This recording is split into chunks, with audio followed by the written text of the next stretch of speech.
Hey everyone. I'm here today with my trusty sidekick. This is Miranda. Say hi. Hi. So Miranda is my assistant coach. She, like myself, we coach clients one-on-one for nutrition and exercise programming. And we are going to talk to you guys today about calorie tracking with exercise, starting with exercise, steps, all that good stuff. So, Miranda, do you have your fitness watch on? Do you wear a I watch? do. I All got my right. Apple Watch. Okay. Yep. So, how many calories closes your move ring? 500. Okay, so mine is at 440. Do you mind? So I am 4'10" and weigh Mhm. about 106 pounds. So, I'm about 5'5", 130 pounds. okay. So, So we burn calories wildly differently, mhm. very, very differently. Um, these watches, you guys, this number closing your move ring, that's not exactly how many calories you burn, is it? Mm-mm. No. So if you are someone that heads to, what are like some of the classes that like do the calorie counting while you're doing it? Oh, I'm not familiar with where I'm from. We don't have a lot of classes. We have like Camp Gladiator, or I know Orange Theory is one. We don't have that here, but Camp Gladiator, spin Yeah. classes. So we've been to one of those classes where they're like, oh, well, you burn 800 calories a class or burn 500 Mm. calories a class, or I burn 500 calories in 20 minutes or whatever. We've all heard that.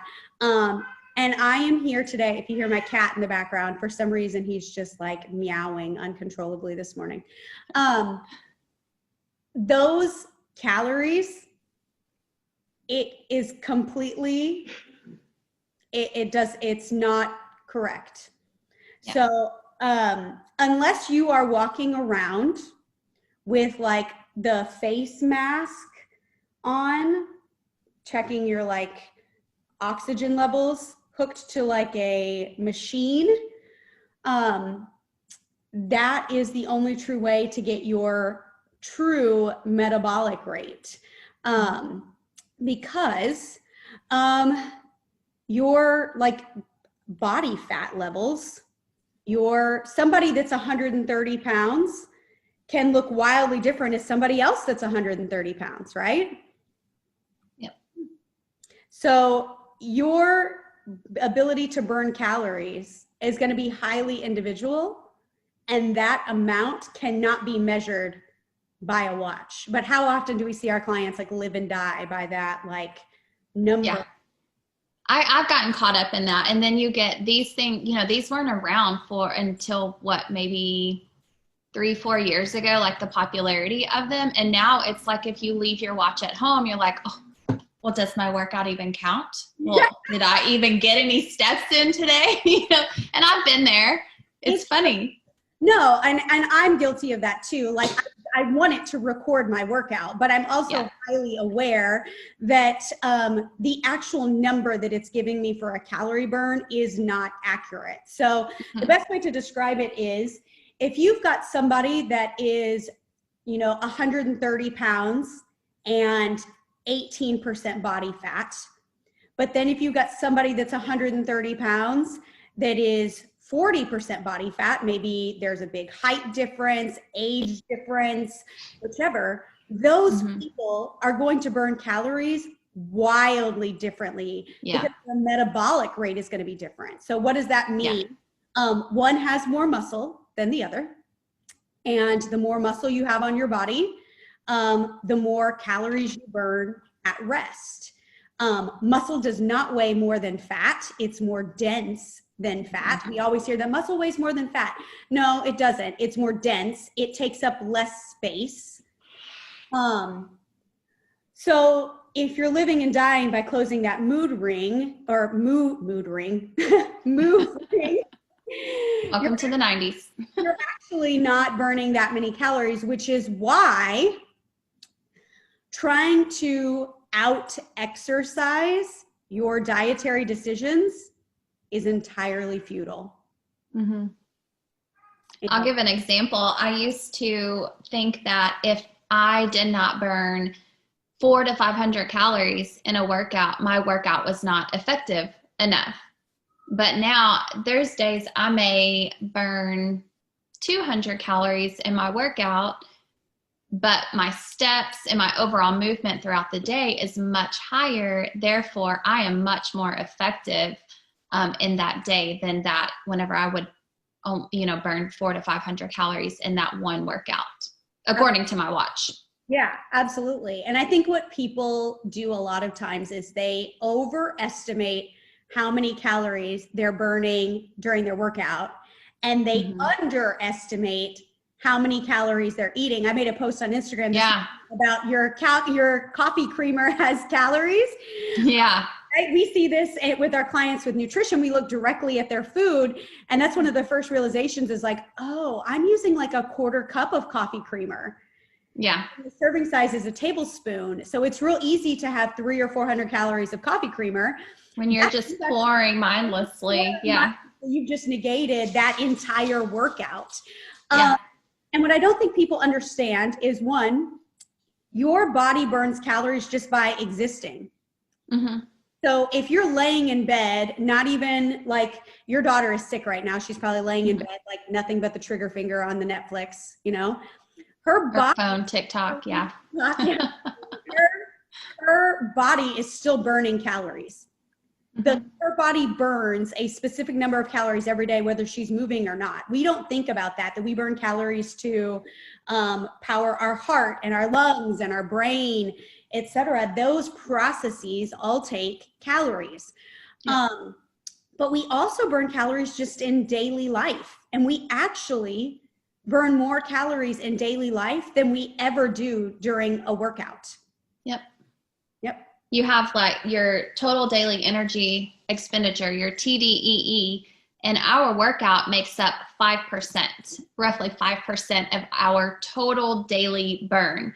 Whereas non-exercise makes up, 10 to 15%, I think? Yep. Which is why, like steps, if you're somebody that's watching this and you have not worked out in a while, you've not been to the gym, and you're thinking about getting started with some sort of regimen, if the 12 days workouts, that's the first movement you've done in years, understand that 12-minute workout serves a lot of purpose for helping, make you more agile, cardiovascular endurance, starting to build muscle, which is a whole other conversation. But you're going to burn way more calories with just walking around today than that. Mm-hmm. Yeah. Yep. Chores. So, chores. Unloading the dishwasher, pulling your kids in and out of the car and car seats, carrying in groceries. Those life processes burn more calories than a workout ever will. But many of our clients come to us and they are not exercising and they're also sedentary, meaning they're not getting any steps. So typically when we have clients that come to us, that are not exercising, our first line of movement is not to throw a bunch of exercises at them or tell them they need to go to the gym 5 days a week. What do we do instead? We set a step goal. Or we first track steps to see where they're at as far as movement goes, and then we increase from there. Because if someone's only walking 2,000 steps a day, trying to get them to 10,000 steps is going to be a lot more difficult than if we set a step goal that is within reach for them. So 5,000 to 6,000, and then we can increase from there. Absolutely. 100%.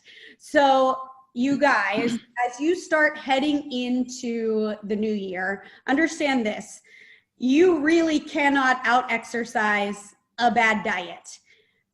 If you are trying to lean and tone by only focusing on heading into the Orange Theory Fitness 4 or 5 days a week. And Orange Theory is great. We have clients that do it. We have certain rules for Orange Theory. If you're going to do Orange Theory, there's some rules that we have you follow nutrition-wise to make sure that you actually get enough out of those workouts. That's a whole other conversation in itself. But instead of jumping straight in to something like that and expecting that to solve or be the ticket, you really do have to look at your nutrition, what's going in first, but then also what is your daily movement like? Because I mean, I can drive to go take my kids to school in the morning, and if we stop at the Kolache store, there's a Kolache store that is like on the way to my daughter's school. If we stop at the Kolache store and I get 2 sausage and cheese kolaches, so good. If you're not in Texas, a kolache, like, do you know what a kolache is? Yeah. Oh yeah. Like you're in Texas. So it's like regionally here, it's like it's almost like a fully encased hot dog. It's the best, like that's so much better. So much better.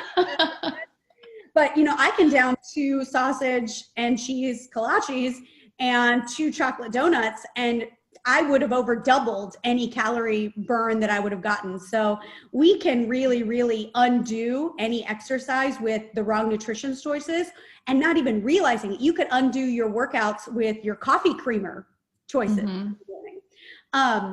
So you guys just understand as you start to really decide how to go about your goals this year.